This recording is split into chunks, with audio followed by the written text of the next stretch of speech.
everyone. How is everything going? Today is going to be the second Insta Live that I'm doing ever in my life.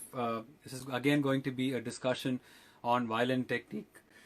Before I move forward, I would like to tell you some sad news. My violin guru, T. Rukmani Mami, passed away yesterday. She was ill for a couple of years, and yesterday we lost her. She is known as the queen of violin playing, for those of you who know her. One of the very few women in her time to make it as an accompanist. It's a big loss for the Carnatic fraternity, and so it's pretty sad to hear of this news. Having said that, we must go on to this discussion of violin technique. As I said, I did one discussion about a couple of months ago, and then I started an online violin course. The course went great. We took the course for about 19 students from India, France, US, Singapore, Malaysia, and that course is done, and I'm starting the next course, which is on the 15th of June. So I thought, why not do another live, answer any questions that you might have about violin technique, about fusion music, about Carnatic music. I'm throwing it open. Whatever you guys feel like asking me, I'm happy to play it. I see a lot of people asking for requests. Hi Flute Shiva, how are you doing? The piece that I just played was Telisi Rama, composition of Saint Tyagaraja.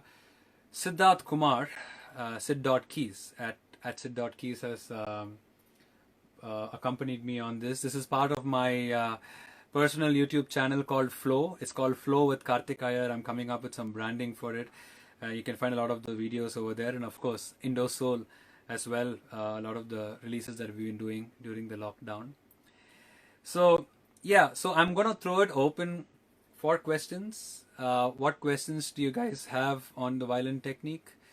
If you're interested in the crash course, I am carrying the link of the course on my bio, or if you're watching this on YouTube, it will be in the description below.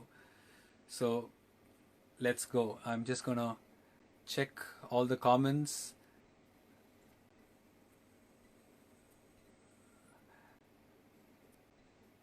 Okay, so what I'm going to do is, if there are no questions, I'm happy to answer and play all your requests. All right. I've been asked for Clowns Junket, Kawawa.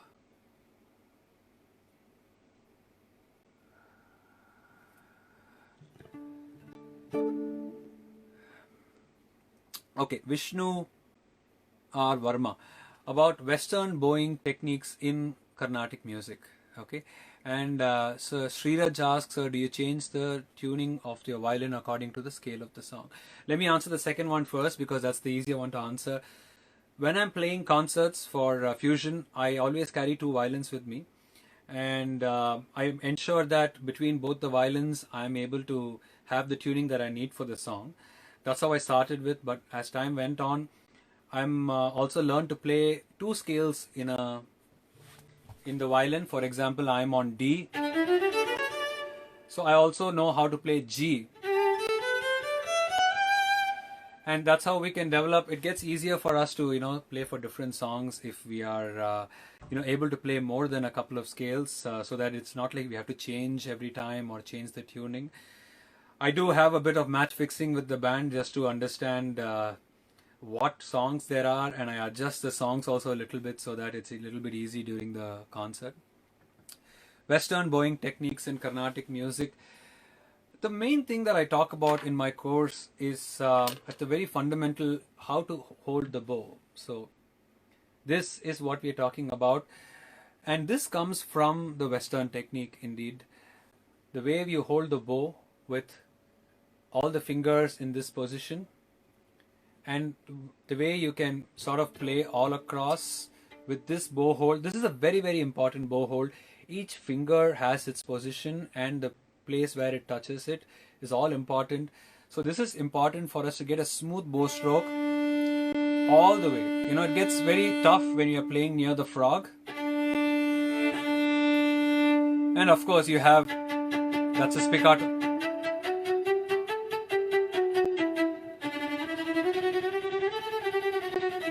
So what's important with this bow hold is this is a starting point to see how your wrists can move, okay, and how your fingers can move. That's a trill, where a tremolo, sorry, where you can play with just the fingers. You see my hand doesn't move at all. So at the start of everything is this bow hold, which we handle in the course. Sanitizer to your coronavirus. Kindly tell us how double octaves are played with some tips to follow. If you're asking me how to go up the scale,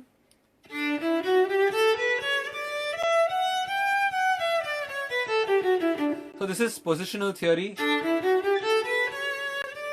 So you move to the third position where your index finger is on the, let me move the camera, where the index finger is on the sa.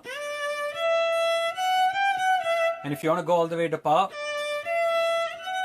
I move to the fifth position. Same way for ma, you have the index finger.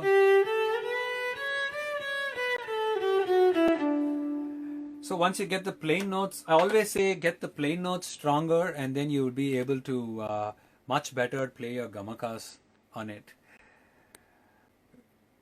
Have you tried mixing jazz and Carnatic techniques? You know, Bala, I've always wanted to. I've always been interested in jazz because for me the equivalent of Carnatic music is not Western classical but jazz, because there is so much improvisation in both. And my main inspiration is L. Shankar, who did a lot of this stuff with the Mahavishnu Orchestra, with Shakti, as well as Frank Zappa. So I feel like, although I haven't gotten too deep into jazz, that's always something that I've been wanting to do. It's a very, very interesting combination. It's a very powerful combination where Carnatic is monophonic and you have the ragas that are so strong, and you have jazz that is so strong in polyphony and harmony. And if you mix it, it's going to be like a very deadly combination. Most of the Carnatic players are not using the violin grip discussed last time. Why is so? I'm not sure what you mean. If you talk about the bow hold, we've already discussed that. I love Indosoul. Thank you very much. Indosoul is probably going to come with a concert soon. It's going to be a public concert. I'll keep you updated on my channel as well as on Indosoul's channel. It will be a public show, probably on Zoom. So, you know, you can probably, wait for it. Wait for the news. This is just today, okay? It's just today that we are starting to discuss it. I haven't even spoken to the musicians yet, so wait for the news on that, and you can watch Indosoul hopefully live very, very soon. Suma Karnam, can you talk about the ideal string tension and how to choose strings for a given shruti? So, I use Pirastro Chrome Core. Okay. The important thing is you can use any string, but as you put pressure on the string, you shouldn't have the shruti going up. So here you see the shruti is not going up. It's like, when that sort of happens, when you put pressure and the shruti goes up, it means that your string tension is not enough. It needs to be more tense. So increase the shruti. If that doesn't work, change the string. I've heard that cornet strings are pretty decent and pretty cost effective. I'm waiting for the lockdown to finish for me to even try it out so that I can make a complete recommendation for my students. But check out Coronet. I hear that it's pretty decent. Pirastro Chrome Core is excellent. However, it's pretty expensive, about 3,500 I think a set. I use ADGC. So ADG from the violin Pirastro and C from the viola. So that's what I do. I use just the viola string only for the C so that I can have the lower sa on it. Of course, I'm using my 5-string now, but I'm talking with respect to a 4-string. There is Ram Kumar saying scale fixing. Everyone say hello to Ram. Ram from Indosoul, Ram Kumar Kanakarajan.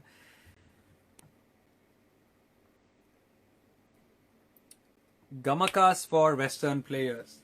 Okay, so I have a whole elective.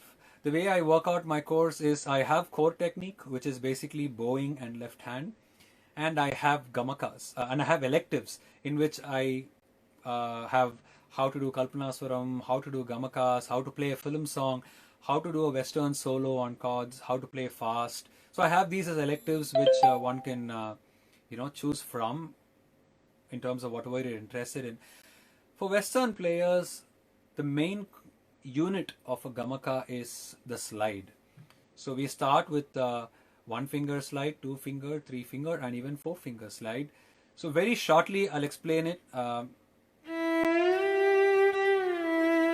That's a 1 finger slide. When you're sliding between 2 fingers, so you drop your fingers so slowly, and you find the tone is going in a straight line without any steps. Okay, and that's the 3 finger slide because I start here and I move to here through the middle finger.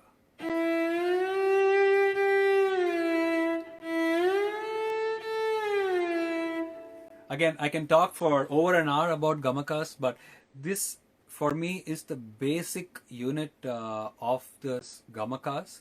If you learn this, then you'll be able to do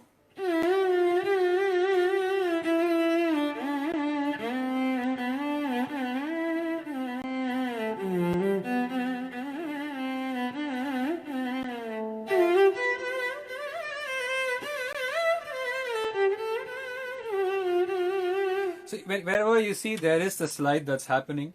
Since we are on Kannada, I want to play you a song before I move to the next question. So if you guys have heard the Simpson themes, the Simpson theme goes like...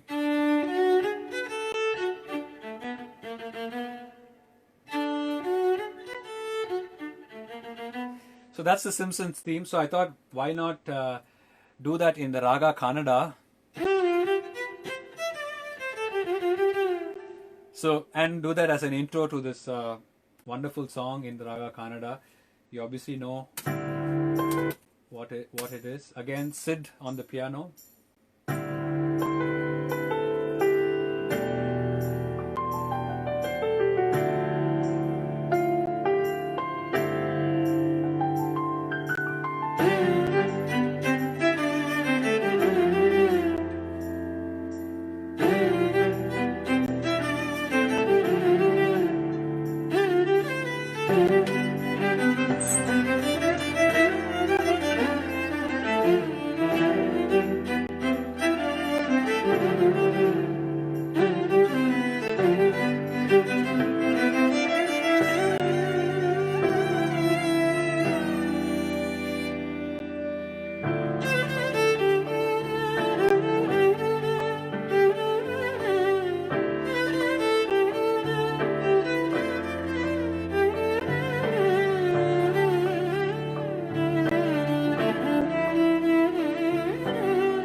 right.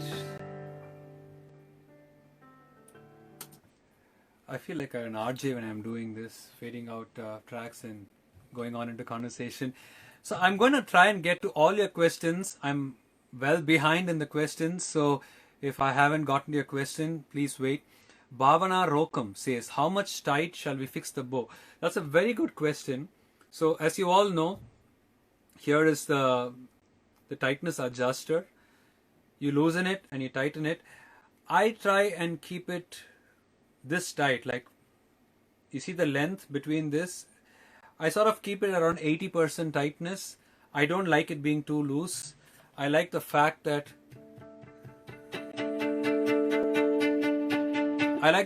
the bow can bounce, right? And also a good hygiene for violinists, when you're not using the bow, please loosen the bow so that your strings become this loose. Okay, it's very important because this curve that you see, this curve is very important for many things in our bowing playing. So it's very important that you keep it loosened when you're not playing it. I'm going to move on to the next question. In Carnatic, whether any position about 3 is used, PR Raj? Yes, mainly I would say it's the first position and the third position, but as I said, the fifth position to get to Gamma Pa is also important. I just played and showed it to you.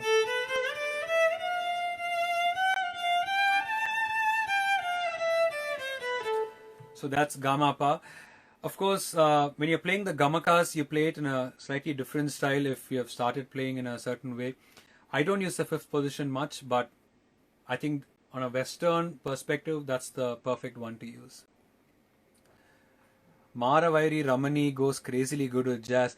That's a very interesting observation. I know singer Haricharan has done a version of it, which I really like. It's an interesting song with the Vivadi notes. Anish Vadakan, can you show me the octave once again?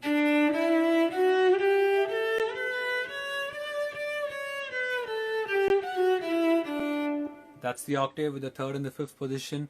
Which DAW software are you using? I'm using the Logic.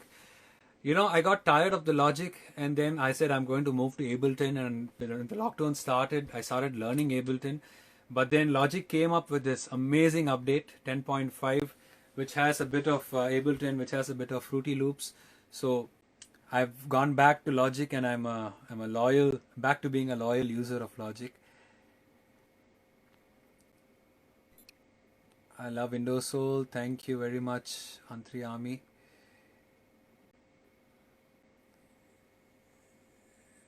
It keeps hanging every 3 seconds. I hope everyone's not facing this issue.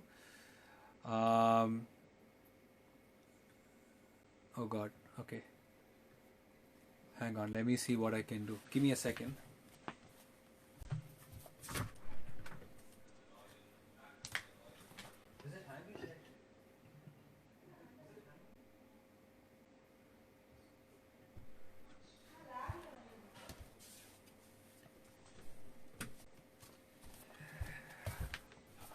I just checked with my wife outside. She's saying it's fine, but anyway, let's see if it responds again, if it happens again.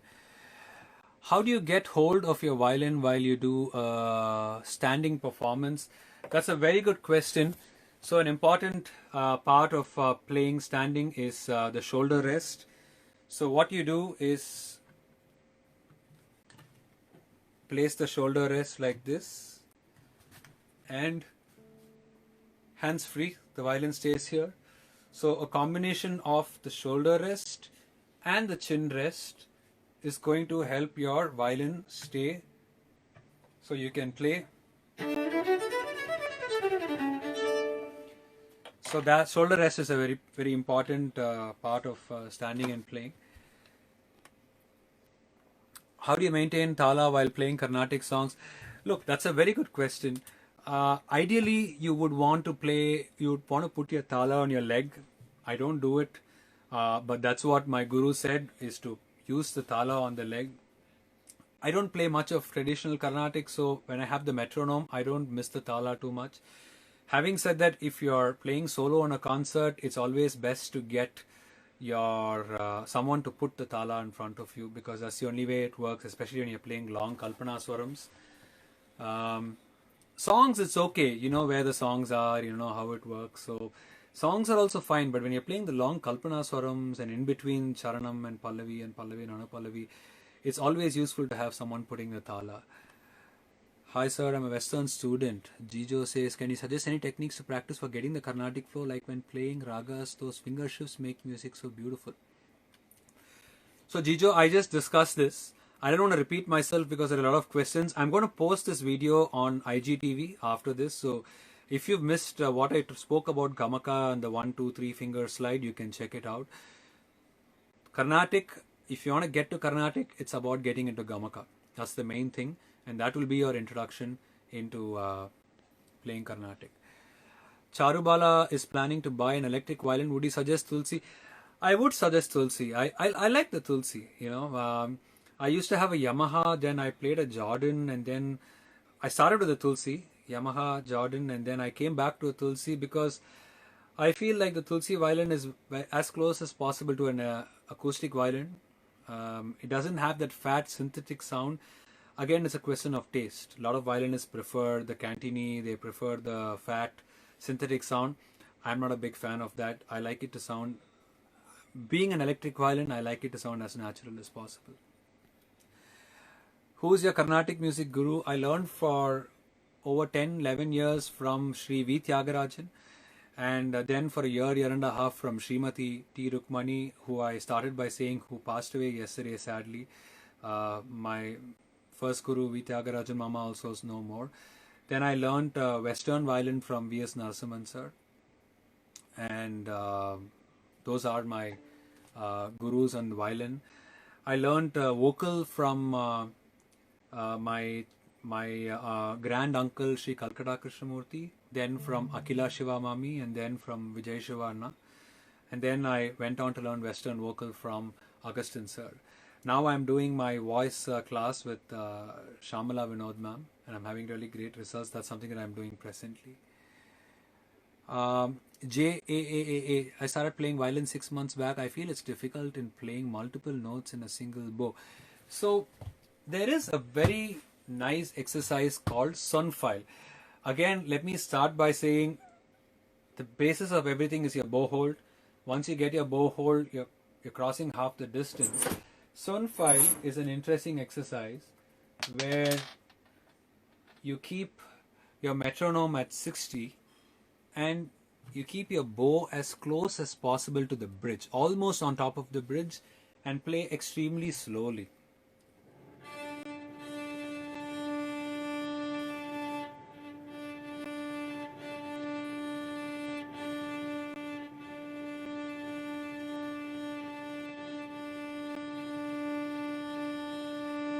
So you go on at 60 BPM, it's 60 beats per minute, so each beat is a second, right?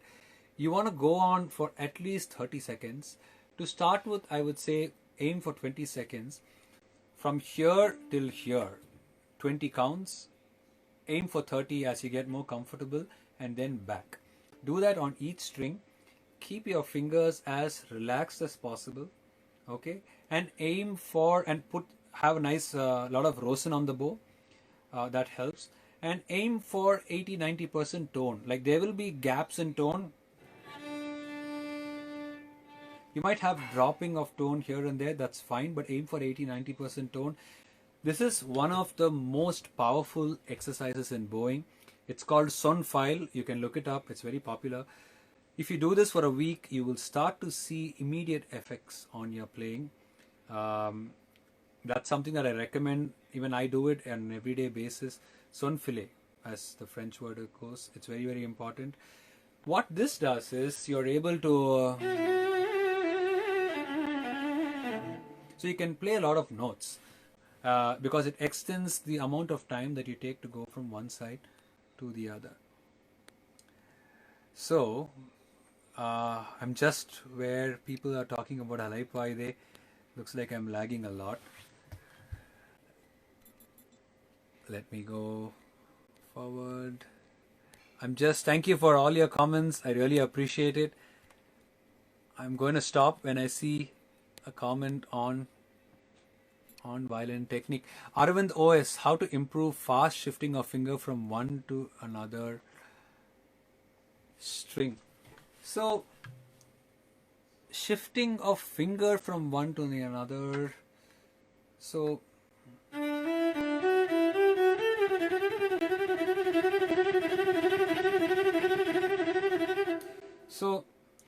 playing fast. See, I don't know if you're asking me about shifting strings or playing fast. I'll answer both. Playing fast is a combination of bowing fast and playing fast. So when it comes to playing fast, it's about how fast you drop and lift off your fingers. Okay, and bowing fast is how you can use your wrist and fingers to play fast. If you can see, I'm playing so fast, but my arm is hardly moving. All the work is done by my fingers. So you need to improve both the bowing as well as the fingers, because you're only as fast as your slowest component, right? So I take a whole elective called fast bowing and fingers. It will be part of the course that starts on June 15th as well. If you're interested in the course, please check my bio. I have all the details there. You'll have to register and you can join in. It's going to be a 5-week course, 5 sessions, core technique with respect to bowing, fingers, and there's a set of electives, 7 electives from which you can choose. As far as string crossing goes, string crossing is very important and very interesting because it involves the wrist a lot. So when you're playing with the bow, you have 3 kinds of wrists. One is the low wrist, where the wrist is lower than the bow. One is the neutral wrist, and one is the high wrist. So when you're playing fast string crossing, what you're doing is rather replacing a big motion on the arm, you're making it much smaller with respect to just a wrist motion. See, my arm doesn't move. That's the way to get better string crossing. What's very important to note is, as you move in the mechanics, the biomechanics of a body, as you move from your shoulder to your upper arm, to your forearm, to your wrist, to your fingers, the movement that is needed to make a certain amount of motion becomes lesser and lesser. For instance, so I have to move this much to move from one string to the other. Let me do that with my wrist. Now let me try and do that with my finger. So a little motion here replaces a large motion here. And as your motion becomes smaller and smaller, you're able to control it much better. Imagine having to do this to change something, but if you just do this, you're able to control it better and you're also able to play fast with it. I hope that answers your question, Arvind. I look like Bala Bhaskar. Thank you very much. Bala Bhaskar, of course, is... it's sad we don't have him. He's one of the pioneers who started with the electric violin and who... he was... when I started doing electric violin, there were 3-4 of them, and one of the top guys was, of course, Bala Bhaskar on the fusion scene and Ganesh Kumaresh on the Carnatic scene. Now there are many electric violinists, and I'm sure it's all thanks to people like Bala Bhaskar who have helped promote the electric violin and the violin in a sense. I felt like there was a time when the violin sort of took a dip, but now it's so nice to see so many violinists coming.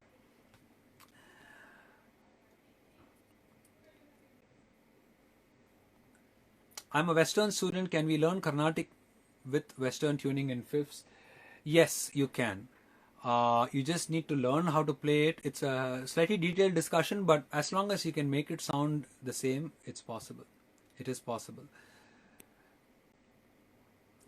Hello sir, do you play left-handed? I'm a left-hander. I was told that there wasn't a left-handed violin. That's a very good question. The left-handed violin is the same as this, Just that, let me try and attempt playing left hand. It's going to look very, very funny. But it's pretty much the same. You hold your bow on your left hand and your first string will be my last string. So this is the low sa for me. So this is going to be this string. So basically your whole setup changes where you have the last string become the first string, the whole thing inverses. Apart from that, the technique is pretty much the same. So the only problem that left-handers face is when you are playing here, this nut is a little farther than this nut is. If you look at this nut, so this nut is closer. The problem is the advantage is this is farther so that we're able to play notes like this. When you're playing left hand, this comes in the way. You will have to go to a luthier. Luthier is the name of a violin repairer, and get that sorted. You just have to adjust the nuts to be different. Mine is a 5-string, so yours is going to have 4 nuts. You need to move, you need to drill the holes so that it doesn't come in the way.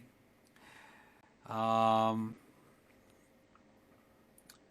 do you set the perfect sounding for your violin with processors and mixer? Okay, this is a very interesting question where what I talk about when I handle this this subject is I talk about 3 main effects. One is EQ, another one is delay, another one is reverb. With these 3, you're able to get a nice tone on your violin. These are not the only 3, but these are good enough for you to get started with. Whatever processor you use, or if you're using a DAW like I'm doing right now, you will be able to get a nice perfect sounding for your violin. The EQ helps to keep the violin sounding beautiful. All the frequencies that you don't like, you can remove. Again, it's a longer subject, but I do carry this as an elective. How to avoid too much jumping off the bow? So I'm going to answer this question and jump into a song. I have a very special A.R. Rahman song coming up next. I want to play that for you. So what happens when we are playing from one side to the other? In the middle, the bow wood starts jumping. This happens because our fingers, when they are here, they are in one position, and when they are here, they are in another position. Basically, at the heel, this is the heel, this is the point. Okay, at the heel they are like this, and at the point they are like this. So from here to here, this has to happen. Only if this happens, your bow stops bouncing. So a simple exercise to do is when you are playing at the heel. Okay, guys, get the terminology. I'm going to be repeating that probably during this. Heel, middle, point. Okay, so as you're moving from the heel to the point, remove the first finger, then drop it a few inches later, then start removing your fingers one by one until you reach the end. Okay, then once you come back, drop the fingers again and remove the first finger. So second time you do this a few times, and the next set, same, remove the first finger, remove only the 2 fingers, only 2 fingers, come back, put these fingers, remove it. Third time, remove only the little finger. Okay, and the fourth time, don't remove any of the fingers, but as you're moving from here to here, just feel the weight distribution across the 4 fingers that is changing. So automatically what you're looking for is for this to happen.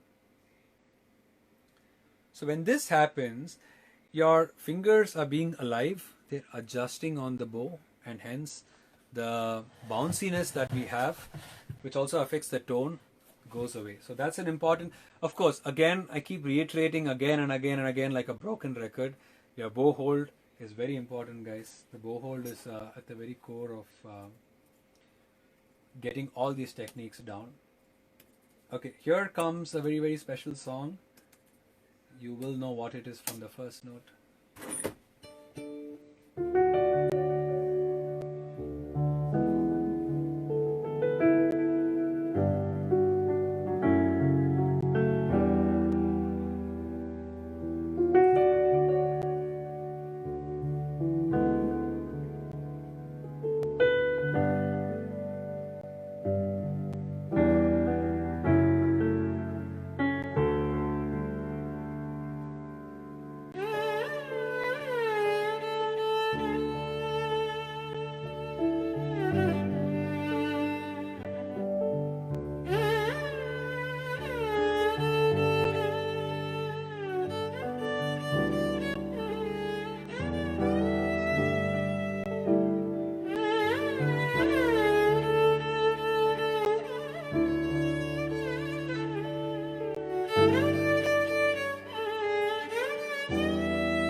That was Malarkale from Lovebirds. Getting back to your questions, how many hours do a beginner have to practice? It would be great if you can get 1 hour done every day. But if you're working and if you're not able to play for 1 hour, keep it half an hour. What I would suggest is, even if you can get 20 minutes to half an hour on a day, do it. Don't wait for the ideal day where you have an hour, hour and a half. What happens with our fingers is that we have muscle memory. And this muscle memory, with days, it dips down. So each time we practice, after a gap, we are picking up from where we left. So this sort of a thing is happening. So what I'd like to suggest is, even if you play 20 minutes every day, say you have your college or your work, you're going to keep it going slowly but steadily up, because you're not playing catch up. So it's very important to keep ourselves familiar with the instrument, play regularly, and keep things much more familiar and grow. Very importantly, choose your exercises. What is the left hand technique? What is right hand technique? And put both together and practice one after the other. If you get 1 hour, then do a bit of both. If you get only half an hour, then do left hand one day, right hand the other day. And ensure you follow technique practice with song practice as well. Start with technique, then go to song and improvisation, so that the technique helps you improve across the board. All the songs that you're playing will improve because of a technique practice. Okay, and then you play the songs, whatever you're playing, which I like to call as unconscious, what I like to call as conscious application, which is a technique. When you play a song without even thinking about the technique, it gets applied. That I call as unconscious application. So it's important to do this in this order. NS Design, I didn't like the sound too much. I tried it out in a store. I didn't like it that much. But I haven't used it so much to comment on it as well. Alan J. Tom, I'm posting this video on IGTV and on YouTube. I've answered this question. Slides is your answer.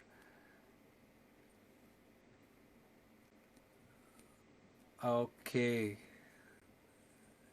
Indo Soul is bliss. Thank you very much, guys. Indo Soul, hopefully we'll be playing soon. We'll be playing a public concert on Zoom or a Google. I'll keep you posted. We are just working on it. How to alternate? Bala Viola says, how to alternate between ga and ni, different strings very quickly. That's a very interesting question. So what you do is, when you place your finger, you place it in between the strings.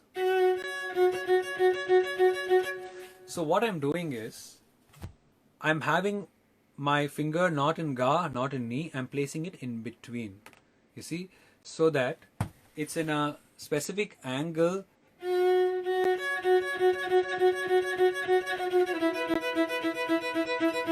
Okay, so you're able to play both without lifting your fingers. If you're talking about ga2 and ni1, stuff like that, it's a bit tough. You'll have to use the index finger for that and stuff like that. But I think you're referring to, I think I've answered what you're referring to. I have trouble scaling the high pitch notes on the first string. I learned Carnatic for what's the best way to practice. You need to get into what is called as position theory, which is basically, I've discussed this as well, third position, fifth position, and that's what you need to do. You can refer to the first part of the video for the answer to that. Divya Dani is asking for bowing techniques applicable to playing Thanam. So when you play Thanam, we place more of the staccato. Staccato is when you start with a pinch of the bow, and it's like sa sa sa instead of sa sa sa sa sa sa sa sa.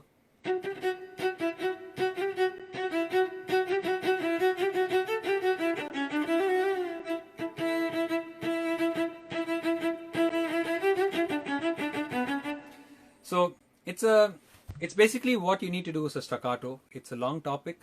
It involves you biting down on the string a little bit.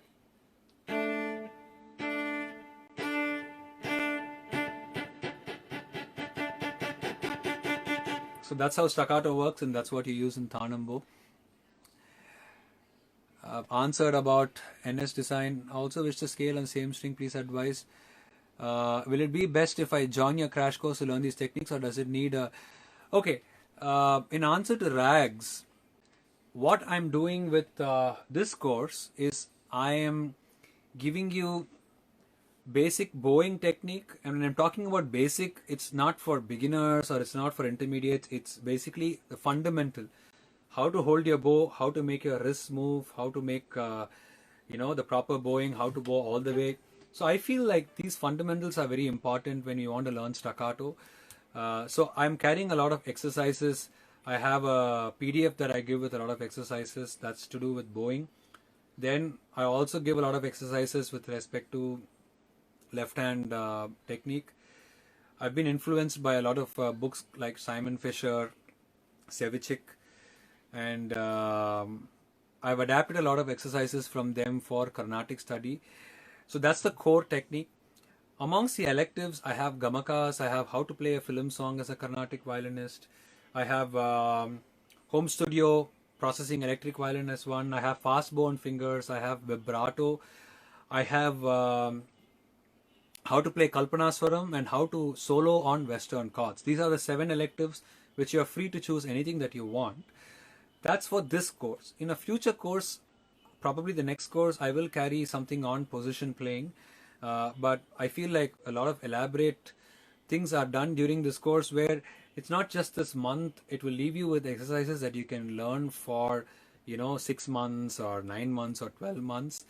So that's how the first course has worked, and I'm carrying a very similar mode for the second one as well. The course is going to be detailed. I'm going to give you curated videos at the end of it with each technique, and you're free to take the Zoom recording of the full course so that you can check that later as a reference. And also some audio tools that will help you, playing with metronome and stuff like that.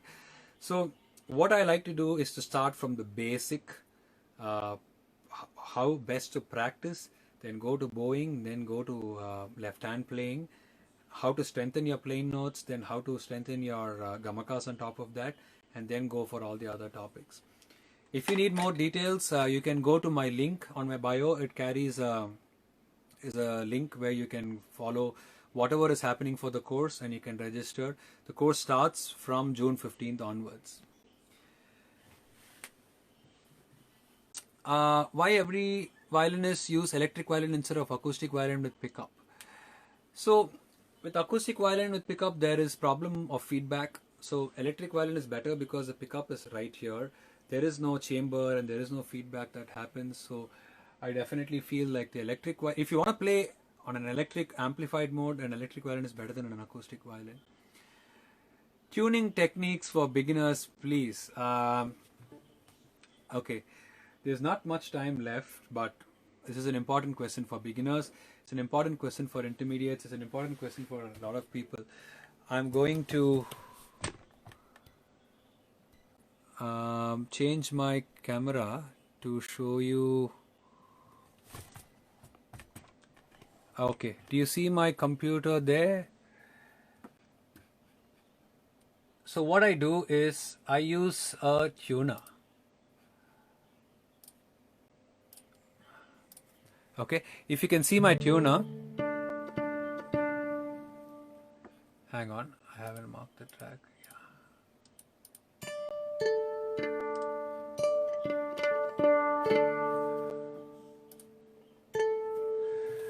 Okay, so I feel like it's very important for us to tune with a digital tuner just for our open strings, because when we tune with when you tune with a digital tuner, we are accurate. Now let me see my tuning. I'm on D. So we have D, A, D, A.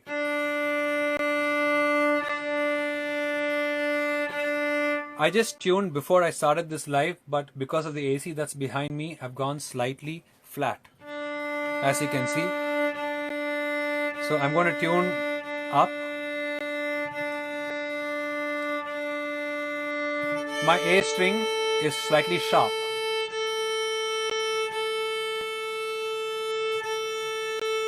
So this is the best way for us to tune. Again, I'm just giving you a brief idea of how it works. I'll handle that a bit more in detail in the course. Sunfile, yes, Shan Srinath, that's one of my students from the first course who knows French, so she knows the correct pronunciation. Are there any fingers exercises that you recommend? Sevichik is very good. Shradik is very good. Let me send you as a comment. Sevichik, Shradik.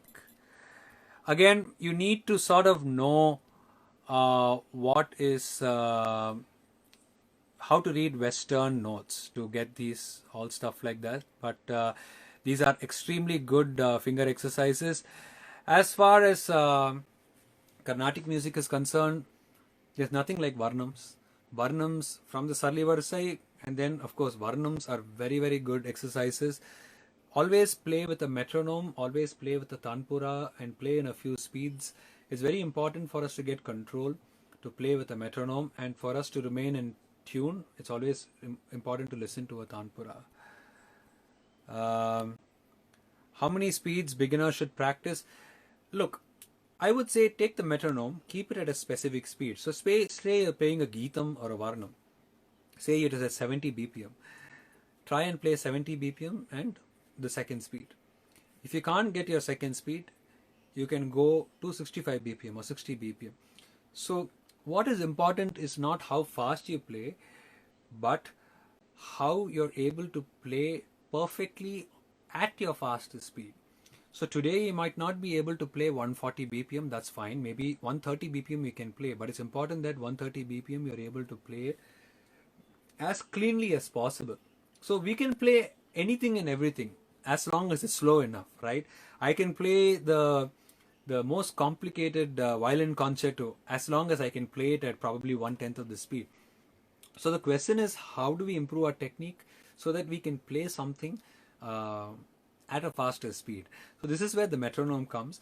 The metronome gives us an objective way for us to measure, saying, hey, I played at 70 BPM today. So next week I'm going to play at 75 BPM, right? The next week I'm going to play at 80 BPM, okay? So metronome helps. It's not a question of how many kalas or speed, but it's like what you played last week and how you can improve on it more. Vibrato is one more elective. Vibrato is basically, if this is a pitch, it's a dip. I'm going a bit faster, guys, because we're coming down on 1 hour. Instagram limits live at 1 hour, so I'm going to stop at that. So it's the dip that comes. So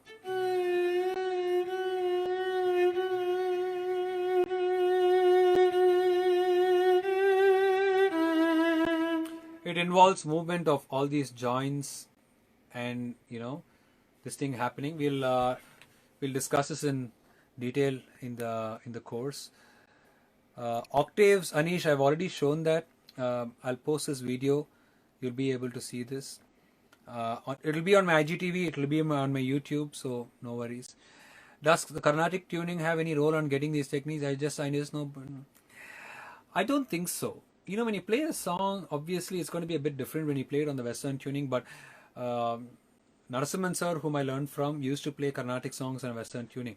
So the techniques do not in any way change. Just the way of playing will change.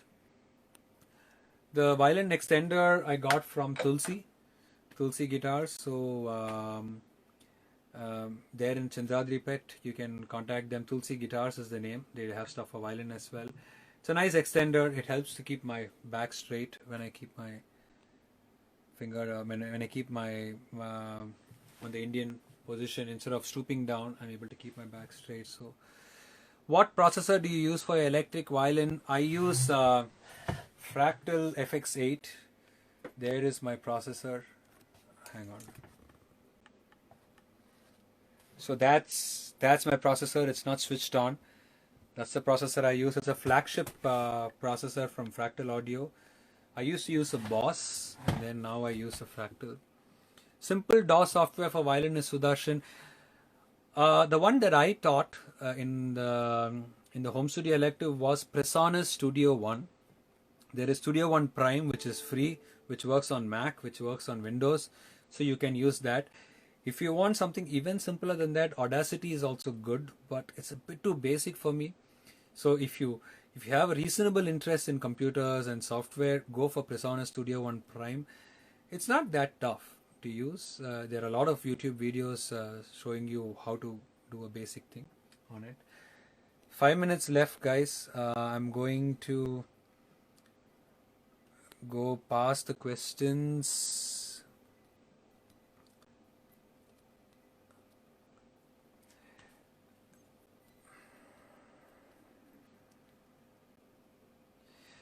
Good question by I am Ashwath.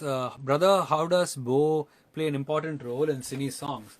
So the bowing is very important because what the bow does is the equivalent of our vocal cords while we are singing. So the bow sings the lyrics.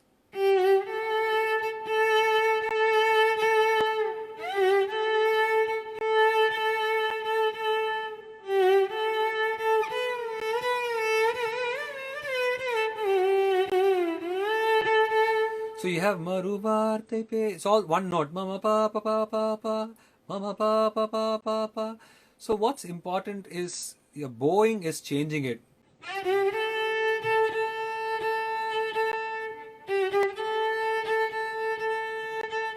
So that differentiates it. So the bowing, to bow lyrically and to give the pressure so that the dynamics comes up, is very important. The bowing is very, very important. It's called the soul of the bowing technique. A lot of us as Carnatic violinists, we think the left hand is the most important, but it's the bowing that's very, very important. Lucky we were there for you in Malaysia. Yes, what a show in Malaysia. That was awesome. Singing and playing violin, I've never done that. I will be IGTVing this video. How to play violin chorus, BGM for violin concert. Okay guys, I think there's only a couple of minutes left. I do not teach Western music, Rubini, but I teach a lot of Western techniques and adapt it to Carnatic violinists. So I don't teach Western theory except for the soloing on Western Chords elective, in which I teach a little bit about chords so that we can play on top of it. Again, I sort of make it into something for Carnatic violinists to understand easily. As far as working with Western violinists goes, apart from all these Western techniques of bowing and left hand, the slide is something that I take, where I can teach them the basic slide and how to learn gamakas. Chin rest, check musicals, Murli musicals. I bought my chin rest in the US when I went there on a tour, but yeah, check it there. Ram Viru, is it advisable to learn the software and then try in the processor for tones? You can do it either way. It doesn't matter, right? Okay, guys, we're coming last 2 minutes. Again, thank you very much for joining in. Do join the course starting on June 15th. It's going to be an interesting course. It's the second course that I'm doing like this. I had a great fun with the first one. And we're going to be discussing a lot of things in depth, in detail, things that will last with you for months to come, I hope. And this is the lockdown time is interesting for us to get all these things started. I'll be having one in the starting in the morning and one in the evening, so that people from the US, Europe and here, everyone can join in. I'm going to end with Raghum Sasuda. I have only 1 minute, guys.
Alright guys, that's all we have time for.